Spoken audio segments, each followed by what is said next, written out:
उज्जवल Bharat news, देश की प्रखर आवाज। अब नए अंदाज। नमस्कार, उज्जवल भारत न्यूज में सभी का स्वागत है। नमस्कार, उज्जवल भारत न्यूज में सभी का स्वागत है। मोड़ासा के श्यामपुर गांव के एक जागरूक नागरिक ने एक नागरिक पर मनरेगा में करोड़ों रुपए के भ्रष्टाचार का आरोप लगाया है।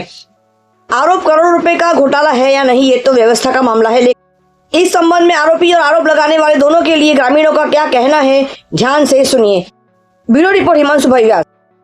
મારા ગામની અંદર સિકંદરસિંહ સોમસિંહ ચૌહાણ નામના મેટ જે 15 વર્ષથી મેટ છે, 5 વર્ષનો ભ્રષ્ટાચાર 2 કરોડ સુધીનો હોય તો 15 વર્ષનો ભ્રષ્ટાચાર કેટલા કરોડ સુધી પહોંચ્યો હશે। સરકારની તિજોરી મતલબ કે સરકારના જ પૈસા જે બેફામ વેડફાય છે। જો જોબ કાર્ડ 300 જણાથી ઓછા કામદારો કામ કરતા હોય છે અને 800 જણાના જોબ કાર્ડથી પૈસા ઉપાડ્યા છે। સ્વાભાવિક વસ્તુ છે, સ્પષ્ટ ચિત્ર દેખાઈ રહ્યું છે કે ભ્રષ્ટાચાર થયો છે।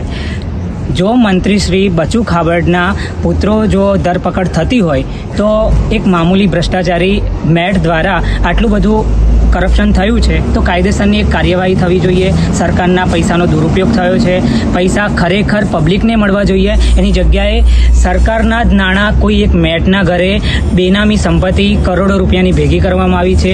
એની હાલમાં જે કાર લેવામાં આવી છે એની સઘન તપાસ થાય, ઇવન એના જોડે કેશ પેમેન્ટ, એની પબ્લિકો જોડેની ડીલિંગો, પબ્લિક જોડે જે લોકો ઓલરેડી ગવર્મેન્ટ કોન્ટ્રાક્ટ બેઝ ઉપર નોકરી કરે છે એ લોકોના બી જોબ કાર્ડ અમારા ગામની અંદર મનરેગામાં નામ ચાલે છે અને એ લોકો ઓલરેડી બીજી જગ્યાએ કોન્ટ્રાક્ટ બેઝ ઉપર નોકરી કરે છે। તો આ કેવી રીતે બની શકે? આની અંદર ચિત્ર સ્પષ્ટ દેખાઈ રહ્યું છે કે સરકારના જેટલા બી મનરેગા રિલેટેડ અધિકારીઓ આની અંદર સામેલ હોય એવું સ્પષ્ટ ચિત્ર દેખાઈ રહ્યું છે। આની સઘન તપાસ થાય। અસ્તુ। મારું નામ ચૌહાણ સિકંદર સોમસિંહ, હું ગામ શ્યામપુરના વતની છું। હું 4 વર્ષથી મેટ તરીકે કામ કરું છું। જ્યારે આ ચૌહાણ વિપુલસિંહ બકુલસિંહ એ મારા સામે જાહેર રસ્તા પર જાહેર સ્થળે મારા ઘેર આવીને મને જેમ તેમ ધમકી આપેલી છે। મને અમદાવાદ બોલાવીને ગાડીમાં બેસાડીને તેમને 10 લાખ રૂપિયા કે મારા લગ્નમાં માગ્યા છે, પણ હું ના પાડી કે હું કોઈ ખોટું કામ કરી નથી અને મારા પાસે 10 લાખ રૂપિયાનો દાવો મળતો હતો કે મને 10 લાખ રૂપિયા આપી દે તો હું આ સમાધાન કરી દઉં, પણ હું ના પાડી। હું પૈસા ખાધા નથી, પૈસા આપ્યા નથી, કોઈ હું આપવાનું નથી કહ્યું। અને જ્યારે જોબ કાર્ડ 800 બોલે છે પણ મારા પાસે 270 કે 300 સંખ્યા આવેલી છે હાલ। અને જાણે મને મારા ઘેર આવીને બહુ ધમકી આપેલી છે। મારી પત્ની, મારા બાળકો એ બહુ પ્રેશર કરે છે કે તારા ખાતામાં 10 કરોડ 5 કરોડ 20 કરોડ રૂપિયા છે।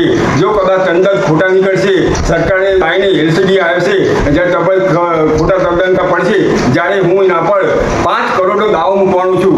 જો તદ્દન ખોટા સરકાર શ્રીના પડશે તો હું એના પર 5 કરોડ રૂપિયા દાવો મૂકવાનું છું। હું નિર્દોષ જાહેર થઉં તો।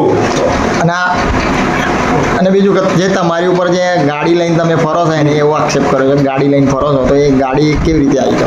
ગાડી હું મારા ફાધરના નામે લીધી છે। મારો સિબિલ ખરાબ છે।